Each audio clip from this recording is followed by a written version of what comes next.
റഷ്യയിൽ നിന്നുള്ള നാലാമത്തെ S-400 എയർ ഡിഫൻസ് സിസ്റ്റം ഇന്ത്യയിലെത്തി. ഒന്നുകിൽ രാജസ്ഥാൻ, ഗുജറാത്ത്, പാക് അതിർത്തി അല്ലെങ്കിൽ പഞ്ചാബ്, പാകിസ്ഥാൻ അതിർത്തി മേഖലയിൽ വിന്യസിക്കപ്പെടുമെന്നാണ് സൂചന. ഇന്ത്യൻ വ്യോമാതിർത്തിയുടെ സുരക്ഷയ്ക്ക് ഓപ്പറേഷൻ സിന്ദൂറിൽ പ്രാഗൽഭ്യം തെളിയിച്ച കരുത്തുറ്റ പ്രതിരോധം കൂടുതൽ ശക്തമാക്കാൻ റഷ്യയിൽ നിന്നുള്ള നാലാമത്തെ S-400 ട്രയംഫ് വ്യോമ പ്രതിരോധ മിസൈൽ സ്ക്വാഡ്രനാണിത്. റഷ്യ യുക്രൈൻ യുദ്ധത്തെ തുടർന്നുണ്ടായ വിതരണ തടസ്സങ്ങൾ മൂലം ഈ നാലാമത്തെ പ്രതിരോധ സംവിധാനത്തിന്റെ ഇന്ത്യയിലേക്കുള്ള വിതരണം പ്രതീക്ഷിച്ചതിലും വൈകിയിരുന്നു. 2018 ഒക്ടോബറിലാണ് റഷ്യയുമായി $5.43 ബില്യൺ ഏകദേശം 40,000 കോടി രൂപയുടെ കരാറിൽ ഇന്ത്യ ഒപ്പുവച്ചത്.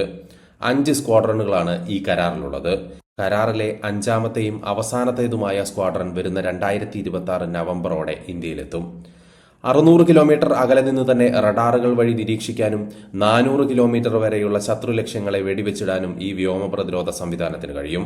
36 ശത്രു ലക്ഷ്യങ്ങളെ ഒരേ സമയം ആക്രമിക്കാനും ശേഷിയുള്ളതാണ് S-400. ലോകത്തിലെ ഏറ്റവും അത്യാധുനികമായ വ്യോമ പ്രതിരോധ സംവിധാനമാണ് റഷ്യയുടെ S-400.